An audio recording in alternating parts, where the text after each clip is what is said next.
Язучы, тарихчы Фәүзия ханым Бәйрәмованың Вафирә турында истәлекләре. Миңа Вафирә турында язу җиңел түгел. Сорамасалар, мин бу ярага бөтенләй кагылмаста идем. Аның үлгәненә әле һаман ышанып бетеп булмый. Истәлекләр язарга сорагач, димәк инде кеше юк. Һәм син дә инде шушы фаҗига белән килешергә мәҗбүр буласың. Һәм күңел төпкәләрендә бик яракта яшеренеп куйган хатирәләр кузгала. Вафирәнең тавышы ишетелә. Үзе каршыга килеп баса. Хәтер китабының битләре әкрен генә кирегә, үткәннәргә таба ачыла башлый. Без Вафирә белән беренче тапкыр милли хәрәкәттә очраштык. Елын көнен ачык кына әйтә алмыйм, әмма 1988 елның көзендә татар иҗтимагый үзәге уздырган җыелышларда Вафирә бар иде инде. Ул үзе милли хәрәкәткә минем чакыру буенча килүен әйтә иде. Ягъни ул минем милләтебез зыялыларына шул исәптән Вафирәнең үзенә дә атап язган хатны алган. Бу хатта мин аларны милли хәрәкәт эшендә катнашырга чакырганмын. Вафирә эчкерсез һәм милли җанлы кеше буларак бу чакыруны бөтен йөрәге белән кабул иткән. Шулай итеп, 88-89 елларда Вафирә белән безнең юллар янәшә китте.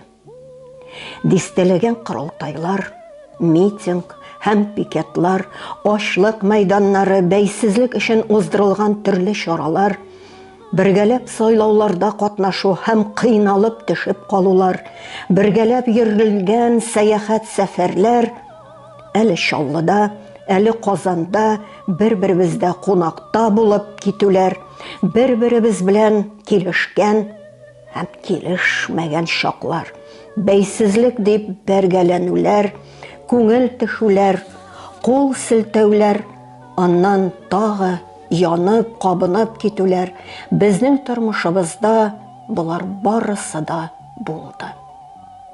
91 елның 14 майында ачлык игълан иткәч, иң беренче минем яныма Вафирә Гыйззатуллина килеп җитте. Баштагы көннәрдә хәтта минем белән бергә машинада ук куна иде. Аннан өенә кайтып йөри башлады. Ул көннәрдә Вафирә ачлык мәйданында бөтен эшне оештырып, кайнатып йөрде. Дошманнарның авыр сүзеннән мине ана арыслан кебек саклады. Ачлык беткәч, Германиядән килеп, минем турыда фильм төшерделәр. Шул вакытта Болгарга Вафирә дә барган иде. Аның ак ефәк шәлен ябынып, борынгы төрбәләр янында басып торуын әле дә хәтерлим.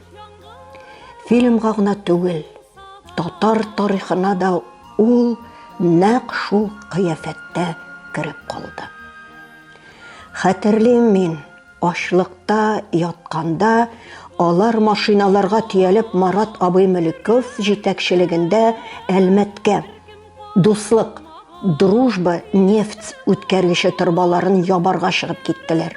Татарстанга бәйсезлек таләп итәбез бит инде. Нефтьтә үзебездә калырга тиеш дибез. Мин дә бәйсезлек өчен кибеп аш ятам. Шул сәфәрдән юлда, паромда аларны бик нык кыйнап, имгәтеп кайтарганнар иде.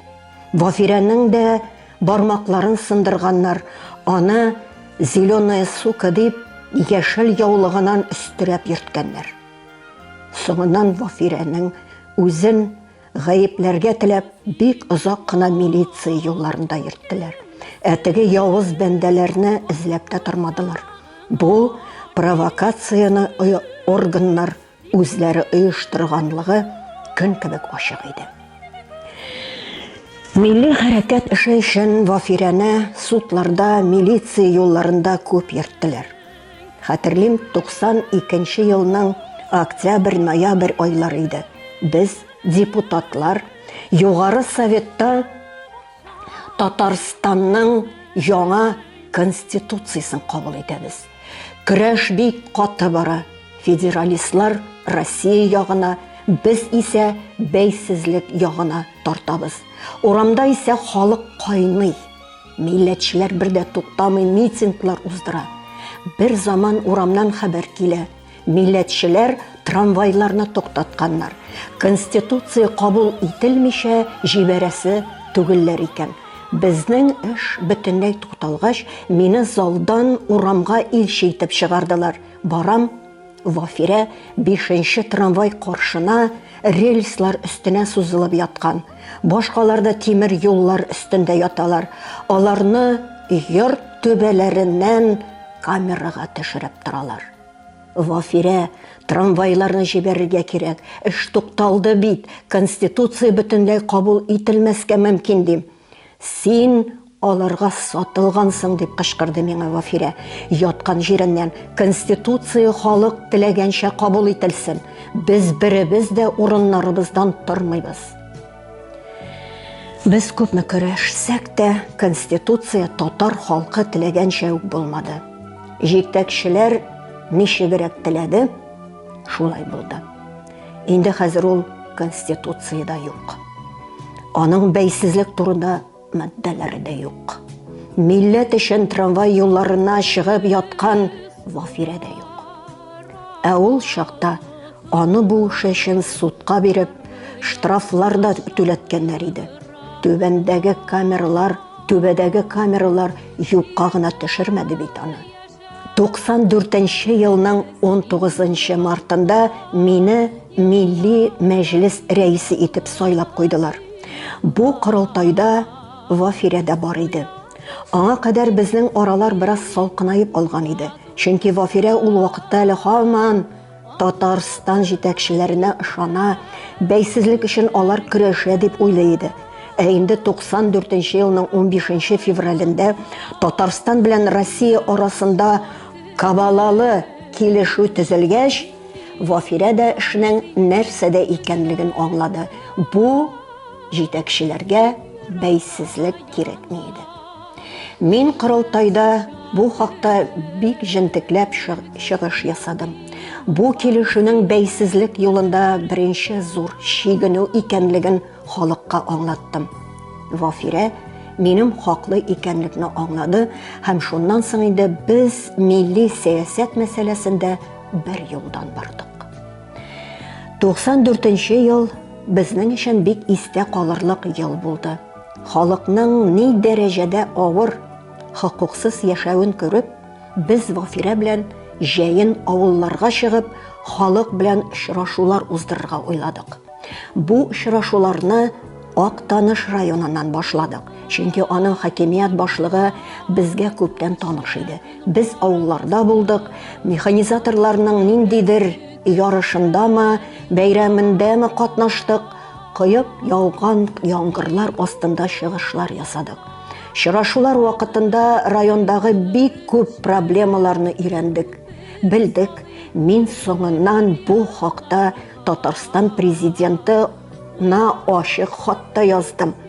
Ни кызганыч, без килеп киткәннән соң хакимият башлыгын эшеннән алдылар, ә проблемалар шул килеш калды. Аннан без Вафирә белән Түбән Кама районына чыгып киттек. Хакимияттә безгә очрашулар оештырырга әллә ни булышмадылар кебек.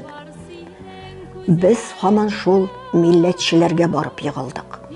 Әле дә хәтерлим, суган басуы буйлап чыгышлар ясап йөргән идек. Халыкны җыябыз да сөйлибез. Вафирә кырны яңгыратып җырлап җибәрә. Аннан сыер савучылар янына җәйләүгә бардык. Кичләрен клубларда очрашулар уздырдык. Үзебезгә күрә бик канәгать булып, Чаллыга кайтып кердек. Аш пешерә башлагач, өйдә бер баш суган юклыгын күреп, рәхәтләнеп көлешкән идек. Кырда бер баш суган сорап, алырга да башыбызга килмәгән икән. Ике хыялый. Хәер, без өйдә суган юклыгын белсәк тә сорамаган булыр идек. Без бөтенләй башка максат, башка тормыш белән яши идек шул.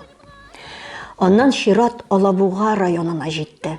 Чаллыга кайтып, бездә бераз ял итеп алабыз да, тагы халык арасына чыгып китәбез.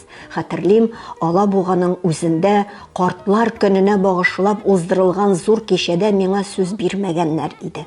Югыйсә ул вакытта мин әле депутат идем бит. Вафия җырлады ахры. Аннан авылларга чыгып киттек. Бәләкәй агыш клубларда булдыра алганча халыкны җыеп, аларга бәйсезлек турында сөйлибез. Шигырьләр укыйбыз. Вафия җырлый. Авыл халкы безгә бәлешләр пешереп алып килә, үзенчә кунак итә. Алабуганы шулай бер әйләнеп чыккач, Вафирәнең туган районына кайтырга булдык. Менделеевск анда янәшәдә генә бит. Хакимият башлыгы безне яхшы гына кабул иткән кебек булды. Үзебезчә планнар төзедек. Барасы авылларыбызны билгеләдек. Әмма безнең бу планнар беренче авылда ук шәл-пәрәмә киләсен без әле белми идек. Беренче итеп Вафирәнең туган авылы Камайга кайттык. Белдерүләр куелган, халык безнең киләсен белә. Кишен җыйнып клубка чыгып киттек. Клубка килеп җитүебез булды. Гөлт итеп бөтен авылда ут сүнде. Көтәбез, ут янмый. Клубтагы халык урамга чыкты. Өйдәгеләре ут янмагач, клубка килергә ашыкмадылар.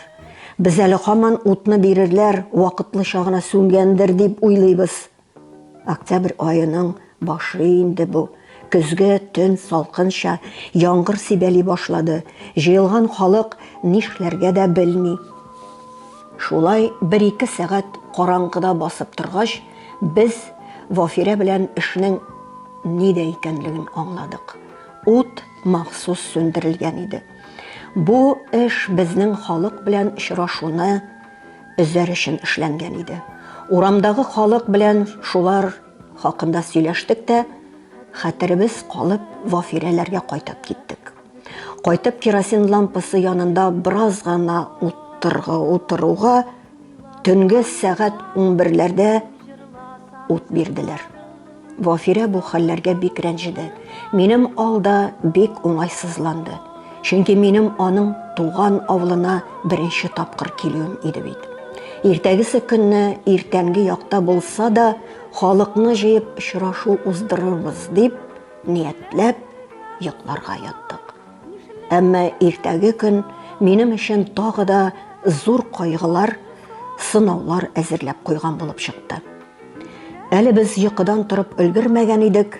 Вафирәләргә Чаллыдан минем ирем, елап шешенеп беткән кыз туганнарым килеп керде. Бер туган абыемның үле гәүдәсен авылыбыз башындагы урманлыкта асып куелган килеш тапканнар. Бүген күмәсе икәннәр. Мине алырга килгәннәр. Шулай итеп, көзге томанлы иртәдә мин Вафирәләрдән үз авылыма, абыемны күмәргә кайтып киттем. Вафирәләр авылына мин инде ул исән вакытта яңадан килә алмадым.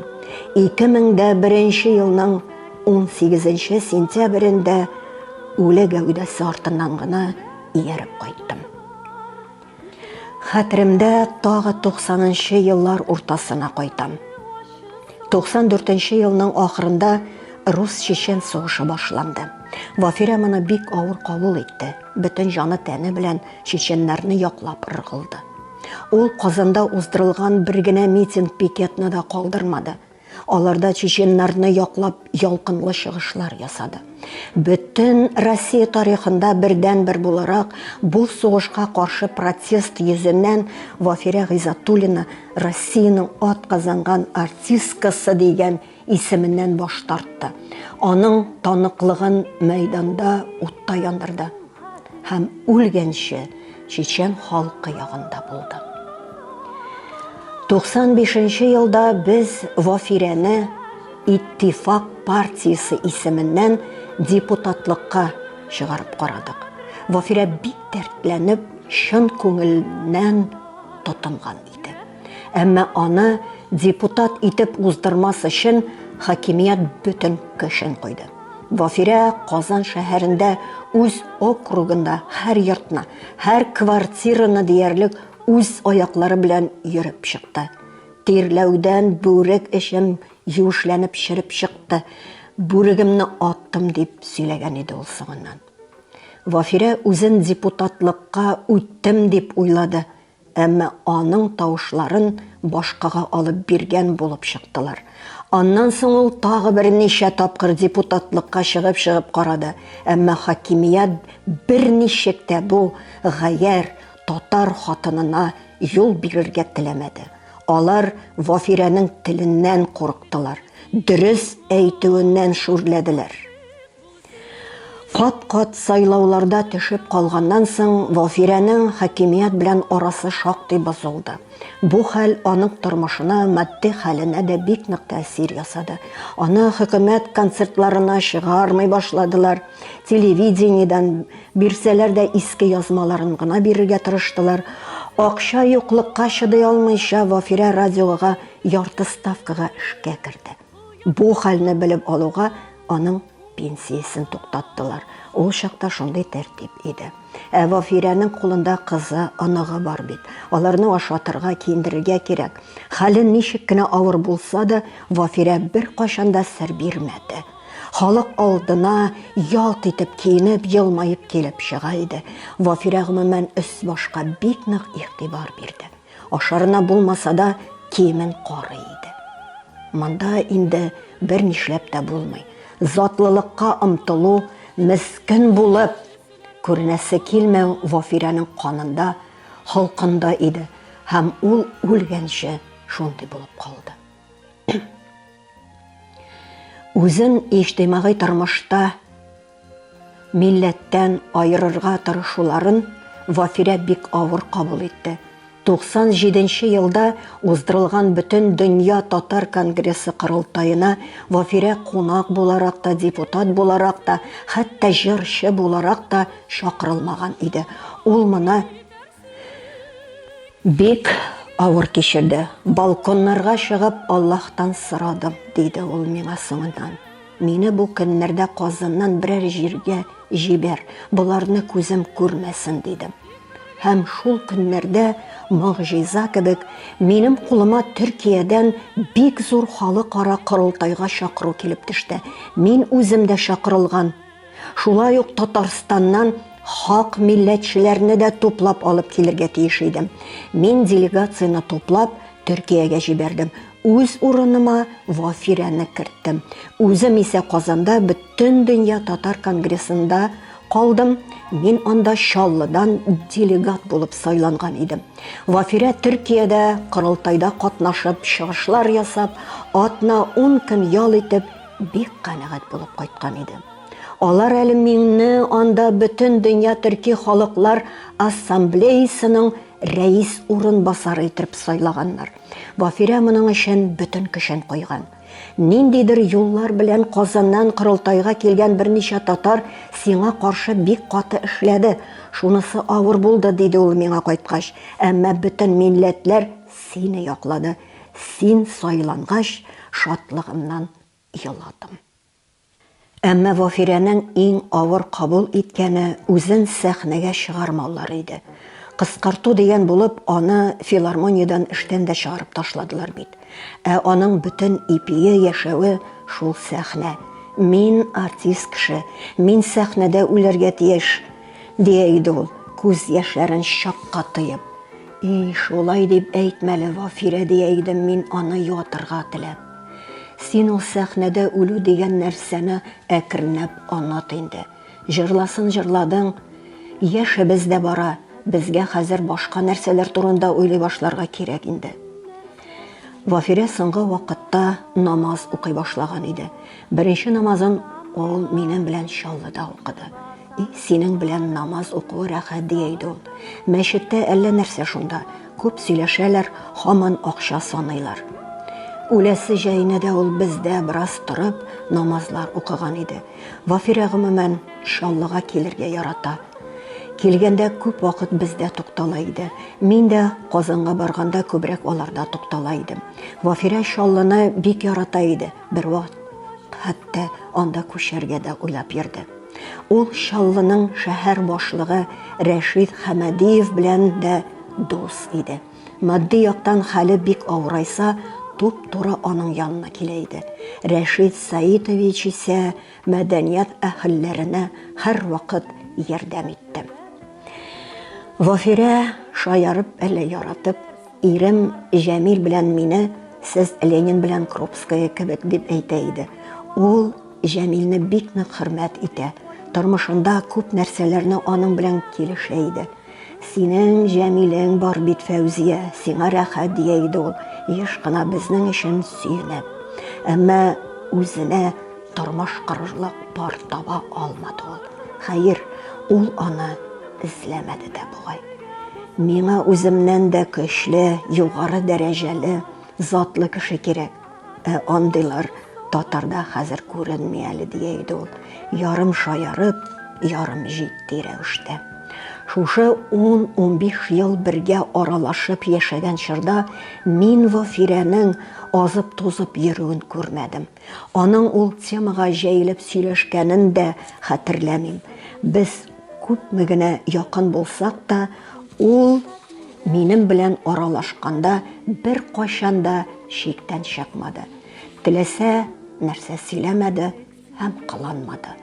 Ул миңа эчке бер хөрмәт белән карый иде һәм аның шушы карашы үлгәнче дәвам итте.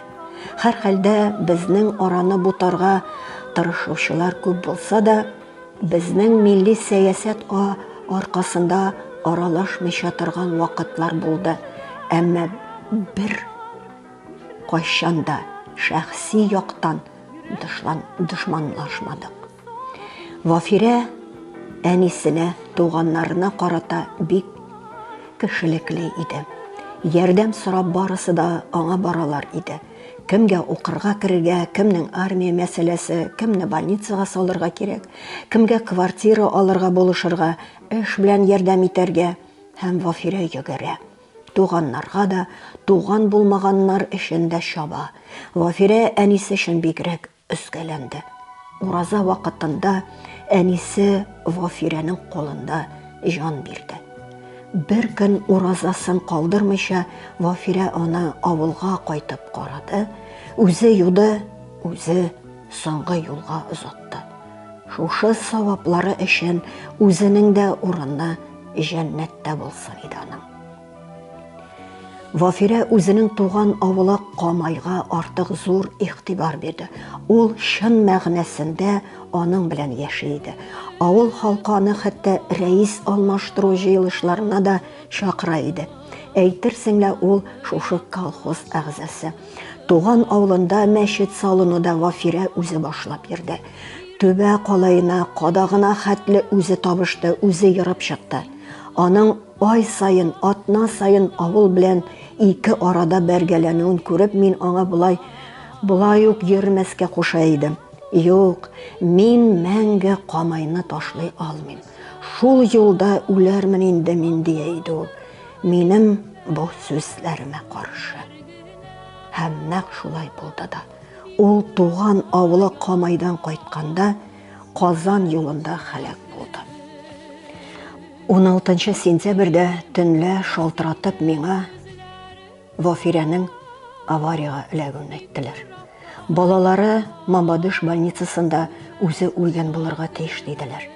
Мин Мамадышка шалтыратып Вафирәнең үлгәнлеген төгәл белдем. Без ирем белән икенче көнне иртүк Мамадышка чыгып киттек. Без барганда Вафирәнең мәетен Казанга озатканнар иде.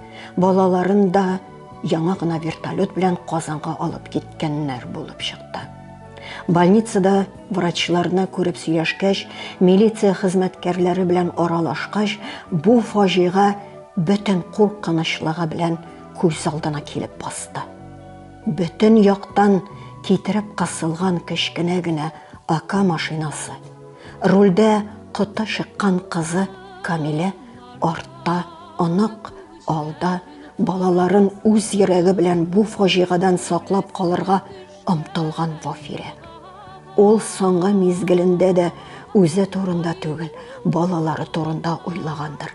Аллаһтан да аларның исән калуын сорагандыр кебек. Аллаһ рәхмәте белән балалар исән калды. Вафирә юк. Ул юл буйларында жан биреп ятканда аны күреп танышулар булгандыр бит. Бисмиллах әйтеп күзләрен йомдырдылар микән?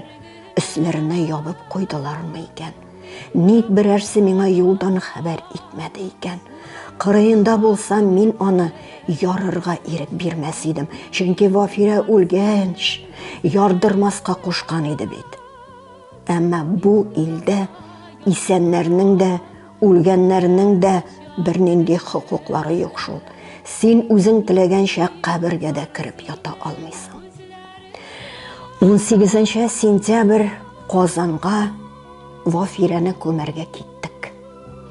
Элекеге Киров мәдәният сарайына тар гына урынга кеше карый алмаслык биеккә куйганнар Вафирәне. Без аның баш эшенә барып бастык. Микрофонда шунда тора. Халык бик күп. Менә бер заман эреле-ваклы түрәләр җыела башлады. Алар да безнең янга килеп басарга мәҗбүр булдылар. Бер заман инде хушлашу башлана дип торганда, бу түрәләр микрофонны өстерәп, безне ташлап Вафирәнең аяк очына барып басмасыннармы? Безнең арадан килеп, сезнең урыныгыз тегендә дип, Илһам Шакировны аяк очына алып киттеләр. Һәм үзләре язган сценарий буенча сөйләргә тотындылар. Вафирә исән вакытта аның утларын сүндерүчеләр, авызын тамалаучылар, аның каршында барлык ишекләрен дә ябучылар тыгыла-тыгыла мәйтнең аяк очында бүген аны мактый иде. Мин урынымнан да кузгала алмадым. Миңа да, Вафирәнең иң якын иптәшләренә дә, берсенә дә сүз бирмәделәр. Вафирә үзе исән булса, аларның барысында бу залдан куып чыгарыр иде. Килгән түрәләр үзләренең дежур сүзләрен ашыга сөйләделәр дә, Казандагы затлы кабинетларына таралдылар. Без Вафирәнең җәсәде артыннан аның туган авылы Камайга кайтып киттек. Вафирәне анда кара туфрак безне соңгы бәхилләшү көтә иде. Көзгә моңсу көн, аяк астына кипкән сары яфраклар сибелгән. Тузанлы авыл юлы буйлап Вафирәне зиратка таба күтәреп баралар. Авыл башындагы зират агачлары аны шаулый-шаулый каршы ала. Алар шаулаган сайын җиргә сары яфраклар кыйыла. Сары яфраклар кыйыла. Кыймадан ярак түгел кабер казылган. Ул инде иртәдән бирле Вафирәне көтеп тора. Кемдер ашыга камерага төшерә. Хәтта мәйт артыннан кабергә керә төшерә. Әле аның үлгәнлегенә, мәңгелеккә кара җиргә кирип ятканына һаман ышанып бетмиләр ахыры. Вафирә үзе бу хәлне яратмас иде. Каберендә булса да тынычлыкта калдыруларын теләр иде ул. Әмма кемгә кайгы, кемгә тамаша. Кешене соңгы юлга озату да ут сүндерүчеләр кулында. Вафирә милләтнең затлы, югары зәвыклы, камил аңлы булуын теләде. Бу аның өчен бәйсезлеккә караганда да мөһим иде. Ул сәхнәдә дә, тормышта да макытлыкны, наданлыкны, мискенлекне, үзешчәнлекне кичерә алмады. Ул татар милләтен үз югарылыгына күтәрергә омтылды. Милләт ишеттеме аның жан авазын, чакыруларын, үзгәләнүләрен. Әллә аңлый да алмыйча калдымы? Вафирә атылган йылдыз кебек, милләт күгеннән сызылып янып төште. Яна-яна төште, яна-яна китте.